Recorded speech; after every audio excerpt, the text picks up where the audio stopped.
નમસ્કાર દોસ્તો, શાંતિશ્રમ ન્યૂઝમાં આપનું સ્વાગત છે। રાજ્યમાં વન અને પર્યાવરણ, વાહન વ્યવહાર અને ક્લાઇમેટ ચેન્જના રાજ્યમંત્રી પ્રવીણ માણીના અધ્યક્ષસ્થાને બનાસકાંઠા બાલારામ અભયારણ્ય ખાતે પ્રકૃતિ જાગૃતતા અને સ્વચ્છતા અભિયાન કાર્યક્રમ યોજાયો। આ પ્રસંગે મંત્રીએ પ્રકૃતિનું રક્ષણ કરવું એ સૌની નૈતિક જવાબદારી હોવાનું જણાવી આવનાર પેઢીને ઇકો ફ્રેન્ડલી જીવનશૈલી આપવા પર ભાર મૂક્યો હતો।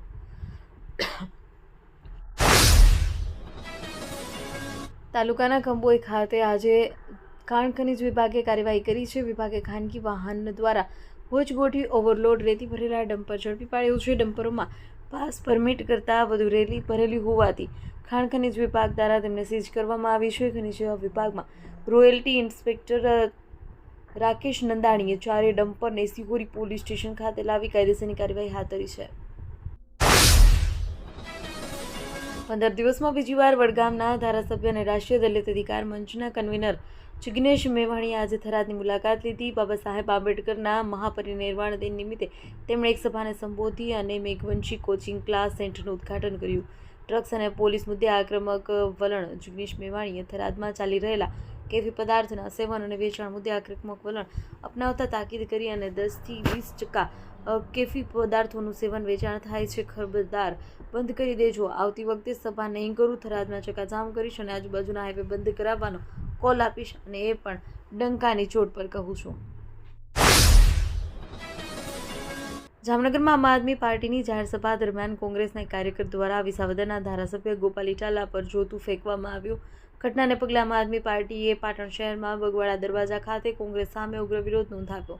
આપ દ્વારા આક્ષેપ કરવામાં આવ્યો હતો કે ભાજપના ઇશારે કોંગ્રેસ કામ કરી રહી છે। વિરોધ પ્રદર્શન દરમિયાન આપના હોદ્દેદારો અને કાર્યકરોએ કોંગ્રેસ વિરુદ્ધ સૂત્રોચ્ચાર કર્યા હતા। દિયોદર પંથકમાં શિક્ષણનું અનેરું ધામ એટલે Shri Tapasvi college of nursing તેમજ શ્રી તપસ્વી આર્ટ્સ કોલેજ, જ્યાં છે સંપૂર્ણ AC, CCTV, wifi, digitally updated campus, BSc nursing સહિતના અનેક કોર્સમાં આજે જ પ્રવેશ માટે સંપર્ક કરો Tapasvi college of nursing, Deodar.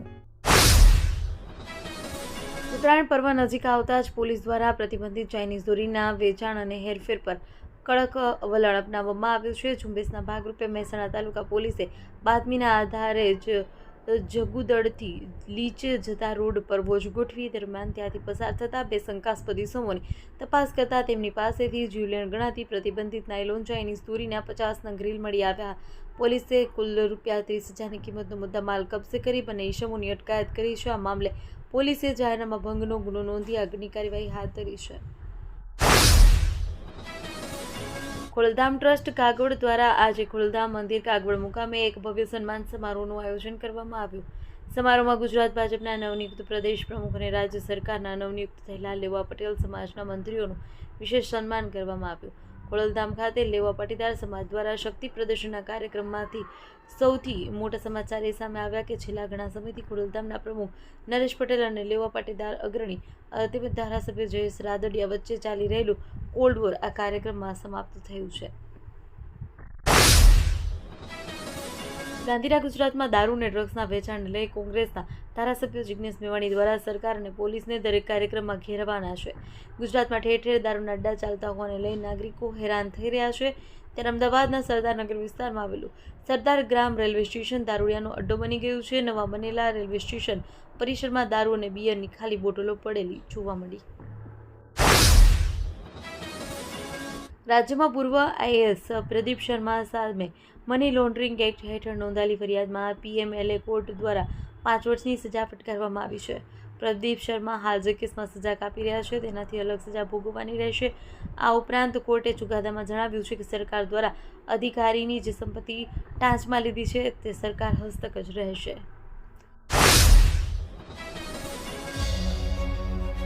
ઉત્તર ગુજરાતનો એકમાત્ર multi city mall happy mall જે આવેલ છે જિલ્લાના વેપારી મથકો દિયોદર, ભાભર, રાધનપુર, વરાહી અને થરાદમાં, જ્યાં મળશે આપને વ્યાજબી દરે જીવન જરૂરિયાતની તમામ વસ્તુઓ તેમજ કપડાં, ગિફ્ટ આર્ટિકલ, પ્લાસ્ટિકની તમામ સામગ્રી, ક્રોકરી અને બીજું ઘણું બધું વધારે। તો આજે જાઓ હેપી મોલ અને કરો ખરીદી તમારી મનગમતી વસ્તુઓની.